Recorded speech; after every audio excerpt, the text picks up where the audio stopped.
ये समझता हूँ इस तरह तो जो फ़लस्तीन के मुसलमानों के साथ हुआ है और जो कश्मीर के मुसलमानों के साथ हो रहा है, बिल्कुल यहाँ भी इसी तरह हो रहा है।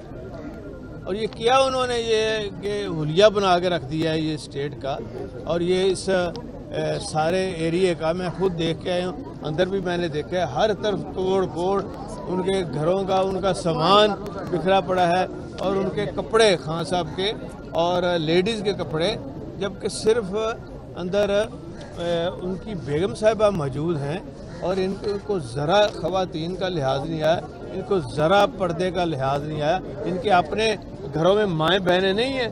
ये क्या समझते हैं कि ये इसी तरह होता रहेगा, इसी तरह ये चलाते रहेंगे, ये खूनी स्टेट का जो नक्शा पेश कर रहे हैं सारी दुनिया में, तो क्या फ़र्क रह गया है? फ़लस्तीन में भी इसी तरह मार पड़ती है मुसलमानों को, और अब जहाँ भी इन्होंने ये काम शुरू कर दिए, मैं ये समझता हूँ कि इंशाअल्लाह ये कंटेम्प्ट ऑफ कोर्ट भी लगेगी, सारे बुकला भी जा रहे हैं और भी लोग जा रहे हैं, ताकि अदलिया का दरवाज़ा खड़काया जाए। और बिल्कुल अदलिया ने इंसाफ दिया है, खान साहब को इंसाफ दिया है, और ये इंसाफ मिल के रहेगा इंशाअल्लाह। अच्छा साहब, ये बताइएगा कि लेडीज़ के बगैर आए हैं और कहा यह गया कि तजावज़ात के खिलाफ ऑपरेशन करेंगे, और तजावज़ात करने के साथ साथ एक अचानक जो है धावा बोला गया। आपसे पहले आपकी कोई तजाव कौन सी ऐसी इंक्रोचमेंट है? देखे ना, इतने गंडेरियां लाई है ना किसी ने, या सब्जी लगी है, पागल हो तशद्दुद कर किया उन्होंने।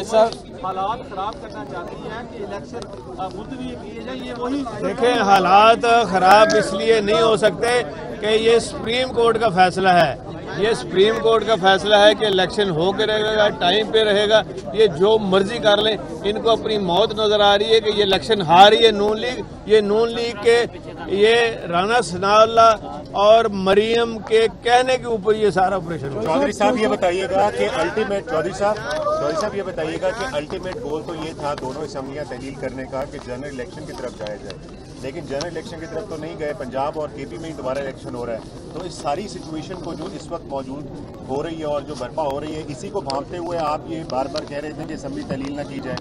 देखें, मैं बिल्कुल वो बात और है जो खान साहब ने कहना था, मैंने वो ही किया।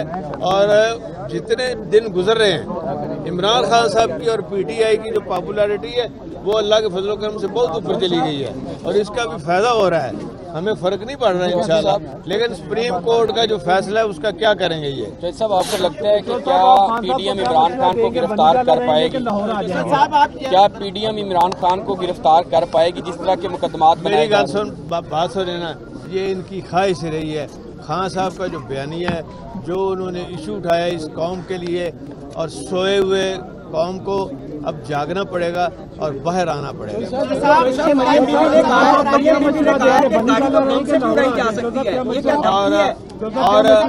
और मैं ये समझता हूँ, देखें, जो खान साहब ने हमेशा इनके खिलाफ आईनी और कानूनी रास्ता लिया है, और इन्होंने कानून का, आइन का, और जो अदलिया ने फैसला किया हुलिया बिगाड़ के रखा है। इंशाल्लाह ये सुधार होगी। बम से भी गाड़ी उड़ाई जा सकती है, क्या ये धमकी है? 5 लाख करो, 1 मिनट यार।